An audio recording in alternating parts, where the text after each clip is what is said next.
Kia ora and welcome to the Niggly Niche Cast. It's young man Slipper, the Diggity Doodah Doc, here to talk rugby league matters and specifically what on earth is happening with the Aotearoa New Zealand Warriors. You know the deal by now. Support the Niche Cache and support the Niche Cast, our frequent podcast, just by rating, reviewing, subscribing, liking, sharing, however you want to do it. Support us as we embark on this journey of just providing Kiwi sporting content. Of course, you can support us directly via the Patreon page as well. The link is all over any Niche Cache platforms, so just find that and you'll be able to support the Niche Cache directly, and hopefully down the track we'll be able to offer some Niche Cache goodies to all our beautiful people on Patreon. And we're far more back and forth with the communication to anyone on Patreon, so you can kind of hit us up directly and get the good oil from our Patreon page. Usually this early in the week, rugby league centric episode of the Niche Cast, just myself talking rugby league matters. I do like to touch on the Warriors and then extrapolate that out a bit further to wider Kiwi rugby league matters and wider NRL matters as well. We've got a bit of a situation here with the Warriors that I do want to focus on a wee bit though. So what I might do is just make this shorter, make it hard and fast, just more condensed, and just stick to the Warriors here. I have written about the Aotearoa Kiwis situation with Dallin Watene-Zelezniak moving from the Penrith Panthers to the Bulldogs. He's not gone to the Tigers, so that Michael Maguire connection won't be there week in, week out in the NRL. But it's a very cluttered situation. Just hard and fast, I'll roll through this quickly because Roger Tuivasa-Sheck should be the fullback. Shans Nickel-Klokstad and Jerome Hughes are playing better than Dallin Watene-Zelezniak, so to the best of my mind they are ahead of Watene-Zelezniak in the fullback position. Ken Mamalo, Jordan Rapana made a great comeback for the Raiders on the weekend in their 28-0 win over the Tigers. So Jordan Rapana basically put on a show in front of Kiwis coach Michael Maguire. So straight up and down, no playing around, no bull kaka. I can't see how Watene-Zelezniak fits into the Kiwis team, let alone is the captain right now. But if he does string a few fantastic games together for the Bulldogs, that's going to make a compelling case for him to be included. And then you've got the whole halves situation because Sean Johnson is racing to make a comeback before the test match against Tonga for Aotearoa. Cody Nikorima is playing alright. Kieran Foran's okay. He's not playing the house down. Jerome Hughes did play at halfback where Brodie Croft went off the field for Melbourne Storm, so he moved from fullback to halfback, and the Storm's attack looked pretty good. So Jerome Hughes could be a halves contender only if Kieran Foran is out of the picture, Sean Johnson is out of the picture, and Benji Marshall isn't all that keen. I would like to see Benji Marshall's class and experience against the Tongan team, but I'll go further down that route in the coming weeks or days. I did write about it, so go read about it on the Niche Cache. It's the Kiwis yarn with Dallin Watene-Zelezniak as the little picture. Let's talk about Warriors because things aren't so good for the Warriors at the moment. So I'm just going to stick to the Warriors. So this will be a fully Aotearoa Warriors-centric episode of the Niche Cast. So if you don't care for the Warriors, all good. Just turn it off. Go listen to some tunes or whatever, or just do whatever else you like, because it's all Warriors here. And when did the Warriors play? The Warriors played on Saturday, and this is Tuesday. And it's taken me a while just to suss out my thoughts about the Warriors, because the easy thing to do, the lazy thing to do, is just come out and say, fuck the Warriors.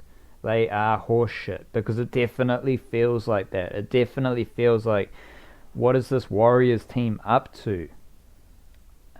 But it's a bit more complicated than that. And I always like to take the high road. I always like to offer an enlightened, positive perspective on any sporting matters. And with the Warriors, that's kind of what we got to do. And I'm actually somewhat... the position I came around to was being somewhat excited about how the Warriors get themselves out of this pickle.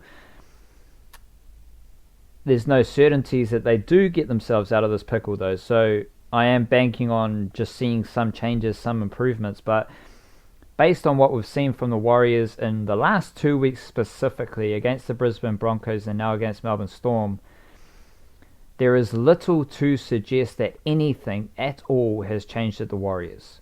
And I have been cheerleading this narrative that a lot has changed at Mount Smart.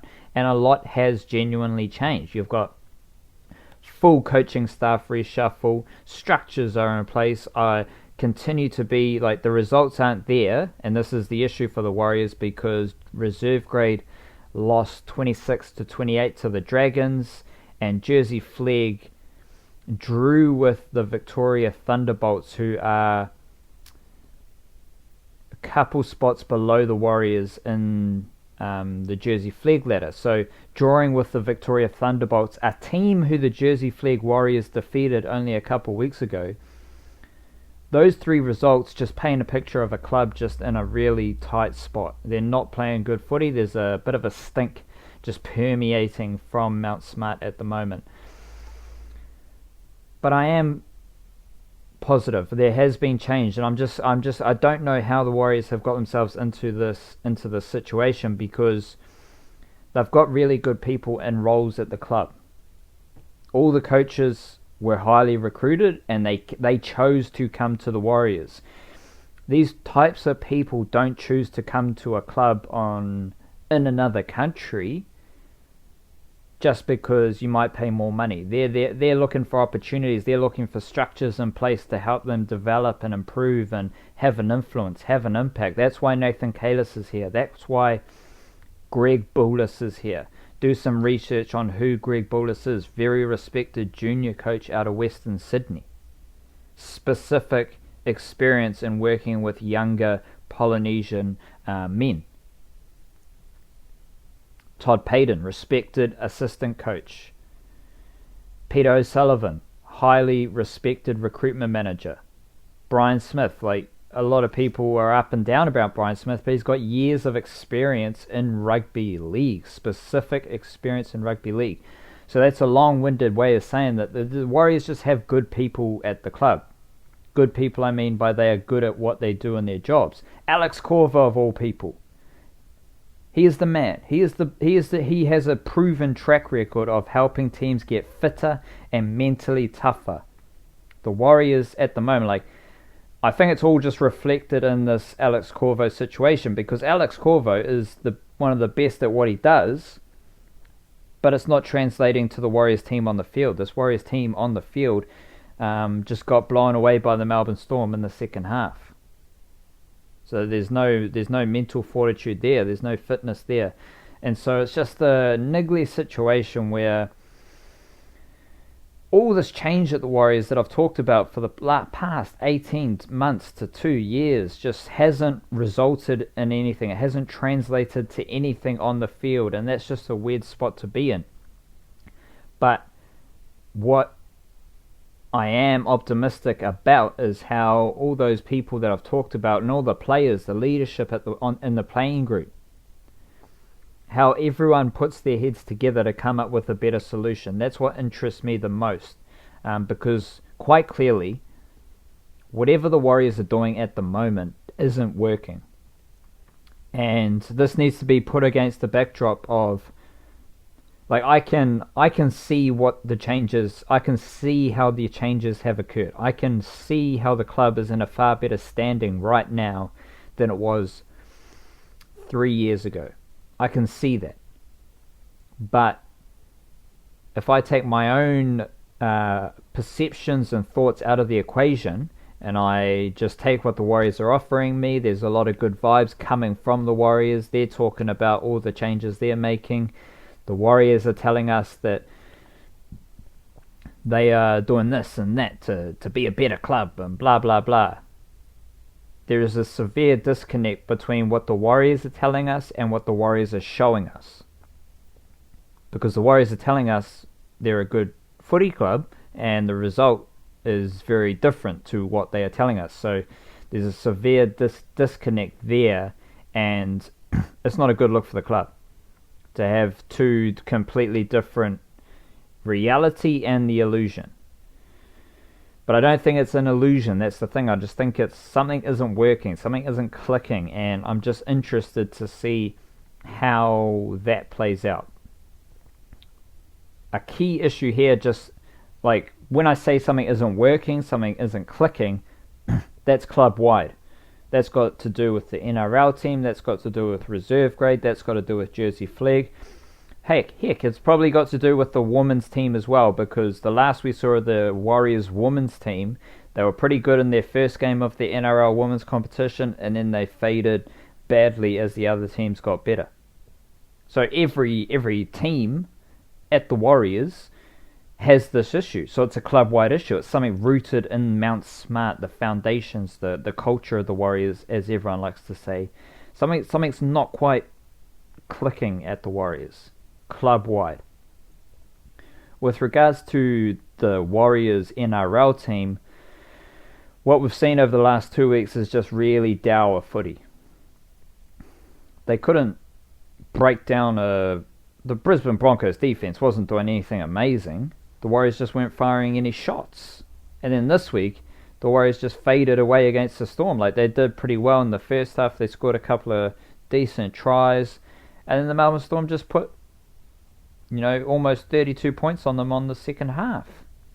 This is a Warriors team that can't attack, which is compounded by the fact that they can't stop teams scoring points. So you've got a Warriors team that can't attack and can't defend. What's going on here?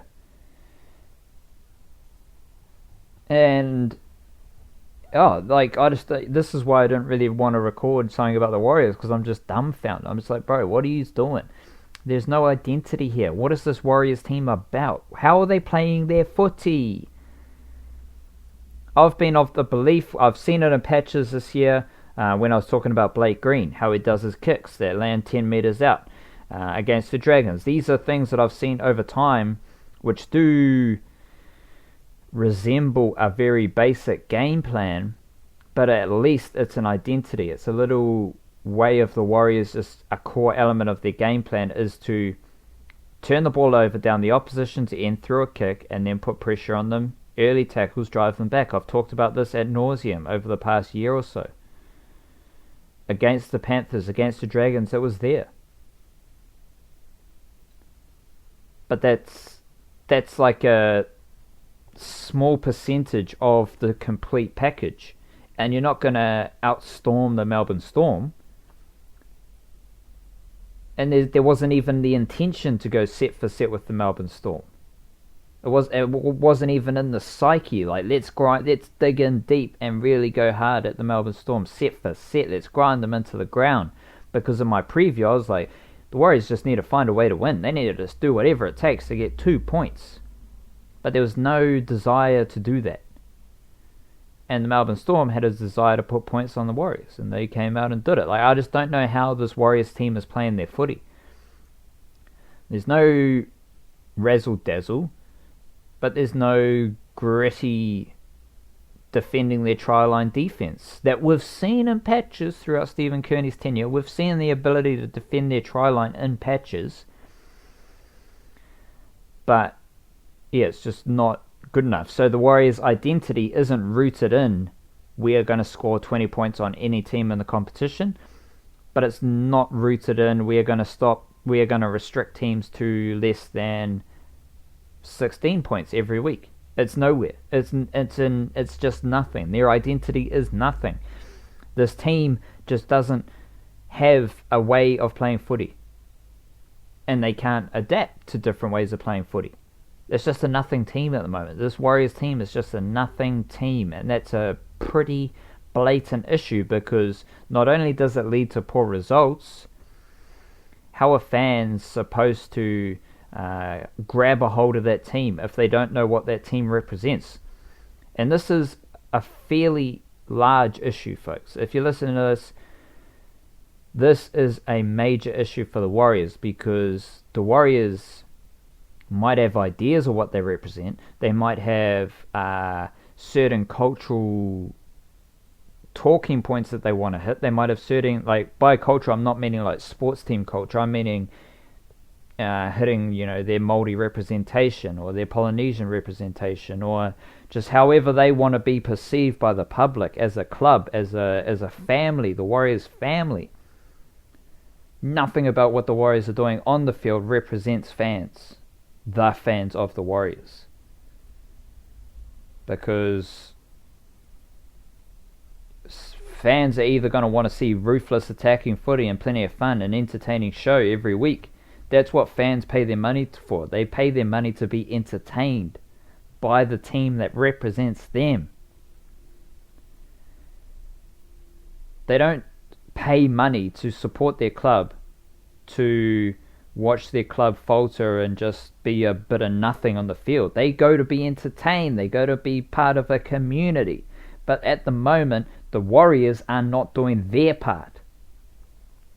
And again, I'm mentioning the word disconnect because that creates a disconnect between the club and the fans, as we've seen many times before as people who follow the Warriors. This is nothing new, but it's just we've reached this point this season now, and it's a fairly frequent, it's almost an annual occurrence, is reaching this point during the season where whatever the Warriors are doing on their field, and this is probably a good thing for the players to realise, whatever they are doing, there's nothing in there that represents me, and I doubt there's anything in there that represents you and what you want to see from your footy team. Heck, like even if your belief is just, I just want to support a team that wins games. I don't care how they do it. Their identity is that they win games. Sometimes they win ugly. Sometimes they win sexy. However they win, I just want a team to win. That's not there. Nothing's there. Nothing's there with this Warriors team. That's the whole point. It's absolutely ridiculous. And we've got a Roger Tuivasa-Sheck at fullback who is trying his heart out. He's taken 21 runs. Roger Tuivasa-Sheck's only making 149 metres from those 21 runs. What are you doing? None of the Warriors' back five had anywhere close to 10 metres per run. Kemba Malu's taken 22 runs. The Kemba Malu we know and love, if he's taken 22 runs, he's making 220 metres. He only had 181 metres. Roger Tuivasa-Sheck that we know and love, if he's taken 21 runs, he's at least having over 200 metres, and he only had 149 metres? What? How many tackle busts did Roger Tuivasa-Sheck had? 2? Are you serious? Mr. Hot Stepper, only 2 tackle busts? Bruh. The most efficient outside back. The most efficient, let me just scroll down here. The most efficient player, full stop, was Gerard Beale. He had 9 runs for 95 metres. That's over 10 metres per run. That's great efficiency. No one else even came close to that. I did read, there was a thing on NRL.com about how a couple of Warriors players are sick at the moment. Isaac Luke, Blake Green and Carl Lawton are apparently sick with the bug in their belly, in their puku. And part of that had a little discussion about Tohu Harris, who apparently has a knee injury he sustained on Anzac Day and hasn't been able to train properly since then. And when a player like that has an injury like that, they're only going to be on the field for maybe one session out of the whole week leading up to the game. And that's apparently what Tohu Harris has been up to, which may lead to Tohu Harris not being able to feature in the Kiwis squad against Tonga. So keep an eye on that. Just read that prior to recording this episode. And if Tohu Harris is battling a knee injury, there's no way Tohu Harris will play for the Kiwis against Tonga. I can guarantee that. But Tohu Harris playing 80 minutes against Melbourne Storm, his former club, the team he should be frothing to just ruthlessly come at the Melbourne Storm because those are his friends. That's where he got to start. Tohu Harris had 4 runs. Yeah, just cool. He had 39 metres. That's almost that efficiency mark of 10 metres per run. He was 1 metre away from that, but we don't want Tohu Harris taking 4 runs. We want Tohu Harris taking 11 runs, 12 runs. That's what we want from Tohu Harris. That's Tohu Harris. But at the moment, Tohu Harris is playing injured and he's only taken 4 runs. We're not winning footy games with Tohu Harris taking 4 runs. Off the bench, Lachlan Burr, 3 runs. 25 metres from 3 runs. Lachlan Burr, get your hands on the footy, son. There was a large possession disparity in this game, so let me just set that up. That is why a lot of the run stats aren't so good for the Warriors, because they only had, let me check here, the Warriors only had 43% possession. Melbourne Storm had 57%, so that's going to have a large impact on the number of runs you can make. But if you're coming off the bench, Lachlan Burr, how many minutes did he play? 27 minutes and 3 runs to 25 metres. Chris Sate had 2 runs in 16 minutes. Bruh. So we're talking about Adam Blair's stats. 6 runs, 45 metres. That's a standard like Adam Blair stat line, whatever, however you want to do it. You know, he had a tackle bust, he had an offload. That's only 1 missed tackle from Adam Blair. 49 tackles made, only 1 missed tackle. That's a decent effort from Adam Blair. It is Adam Blair we're talking about, so 6 runs, 45 metres isn't too shabby. But we need if people are going to hate on Adam Blair's stats, then you better highlight that Tohu Harris only had 4 runs. You better come up and say that Lachlan Burr only had 3 runs in this game. Because guess how many tackles Tohu Harris missed? 4. Guess how many tackles Isaiah Papali'i missed? 5. So if everyone's gonna get on this haterade of Adam Blair sort of narrative, you better be able to take that and roll with it with different players. Adapt your critical thinking to other players. Don't get hung up on Adam Blair, because other Warriors had worse games than Adam Blair did against the Melbourne Storm. Adam Blair isn't the poster boy for the Warriors being shit right now. It's team-wide. It's definitely an issue for everyone in this Warriors team. There's also... I'm not a fan of... I stayed away from these Warriors stats for basically up to this point. So I'm just kind of regurgitating the stats that I'm finding. Usually I'm well up on the stats, but with this Warriors game I just had to, decompress. I had to do a bit of a detox from all the negative vibes that was sitting in my loins. So I'm just checking out the difference in workload between Cody Nikorima and Blake Green, and it's not what is going to make the Warriors a dangerous team. Blake Green had double the amount of touches of Cody Nikorima. He had 44 touches, Cody Nikorima had 26. Cody Nikorima had 1 kick, Blake Green had 7 kicks. The kicks were actually shed around nicely. You had Tuivasa-Sheck take a couple, Isaac Luke had a couple long kicks. They were the main kickers. But against a team like the Melbourne Storm, if Blake Green's doing all the work, you're not winning the game. You need to split the workload between Nikorima and Blake Green. These are 2 competent halves. Cody Nikorima can step up to a far greater workload. So it's just, again, none of this makes sense. It's a disconnect. Everything is disconnected. It's like, why doesn't Cody Nikorima get more footy? Why are some of our best defenders, apparently, Isaiah Papali'i and Tohu Harris, missing the most tackles? Cody Nikorima also missed 6 tackles, which is an issue.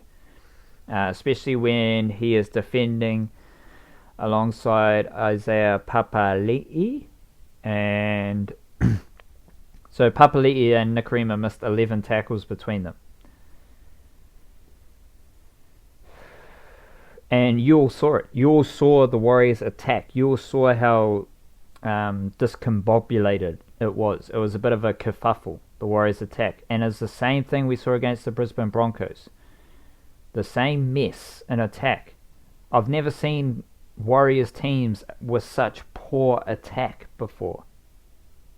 What are these dudes doing? You've got some of the greatest attacking players from New Zealand in this team, and sometimes it looks like there's no organisation. Sometimes it looks like there's no kahunas, so no ball bags. Just take a chance. Do something a bit crazy, a bit switch, doosra. Bowl a doosra instead of seam up. Do something different. Have a bit of fun on the field. This Warriors team doesn't look like they're having fun. It's just all over the show. And again, none of this represents Warriors fans. None of this represents what people support the Warriors for. Regardless of how shit the Warriors have been for so long, people support and love them because they have fun. They're an entertaining team. People are captivated by the Warriors, and sure, that might not be directly relatable to, or directly related to sustainable success. But people support the Warriors to be entertained. People support the Warriors to have fun, to distract themselves from the daily bullshit. And at the moment, this Warriors team represents absolutely nothing about the fan base and rugby league in Aotearoa. So that's kind of where we sit at the moment. They take on the Gold Coast Titans over in the Gold Coast, I believe, on Friday. Which Gold Coast Titans just beat Brisbane Broncos. They're going to be confident. Like, the Warriors should win that game, but if there's a time when you don't want to play the Titans, it's after you've had two fairly crappy losses and you're heading over to face the Gold Coast Titans team who just had a good win over their local rivals Brisbane Broncos. So now is not a good time to face the Gold Coast Titans, and we better see something against the Titans. We better see some, ruthless defense, or some razzle-dazzle attack, or just find a way to win. I don't give a shit. Just get the win, come back home, reevaluate, and let's see what improvements are being made.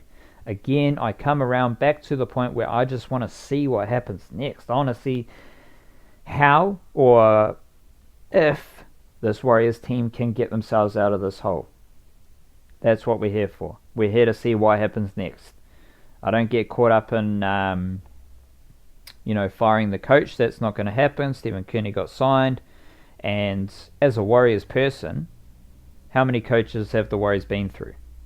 An absolute shitload. So let's just stick with what we got and let them figure this shit out. They're professionals. This is what they do. They have to find solutions. And I bet you they are well aware that something is funky at the Warriors, and it's their job to fix it. So let's see what they can do. And team list Tuesday is today. In a matter of hours, the team will be dropped. So if you're listening to this, just keep in mind that I don't know the team that the Warriors have named to face the Gold Coast Titans on Friday night. But I will be back on Thursday to preview that game and talk through a bunch of Kiwi NRL matters from the teams that have been named.